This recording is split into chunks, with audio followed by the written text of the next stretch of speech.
Hello friends, how are you? మనం previous క్లాస్లో parts of speech చెప్పుకున్నాం కదా. దానిలో ఈరోజు నౌన్ అంటే ఏంటో తెలుసుకుందాం. ఓకేనా? ఓకే, చూడండి ఫ్రెండ్స్, నౌన్ అంటే ఏంటి? A noun is a word that a person, place, things or idea. Noun అంటే ఏంటి?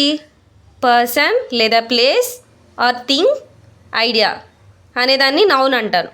ఎగ్జాంపుల్కి చూడండి, పీపుల్స్లో చూడండి, దీనిలో ఏమేమి వస్తాయి? Teacher, doctor, lawyer, or else names Prakash, Suresh, Sai, Leela, Pragya, ఇలా నేమ్స్ అన్నీ నౌన్లో వస్తాయి.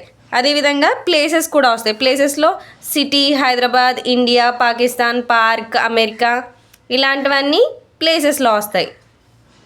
అదేవిధంగా థింగ్స్లో చూడండి, books, chair, pencil, flower pot, washing machine, fridge, AC, ఇలాంటివన్నీ మనకి థింగ్స్లోకి వస్తాయి.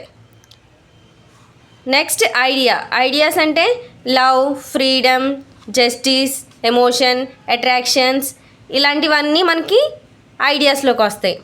ఓకేనా ఫ్రెండ్స్? నౌన్ అంటే ఏంటి? నౌన్ అనేది ఒక నేమింగ్ వర్డ్. అది బుక్ అయినా అవేంటి ప్లేసెస్ అయి ఉండొచ్చు, థింగ్స్ అయి ఉండొచ్చు, ఐడియాస్ అయి ఉండొచ్చు, పీపుల్స్ అయి ఉండొచ్చు. ఇవి ఏమైనా సరే నౌన్లోకి వస్తాయి. ఓకేనా? నెక్స్ట్ క్లాస్లో నెక్స్ట్ వన్ తెలుసుకుందాం. ఓకేనా ఫ్రెండ్స్? Thank you.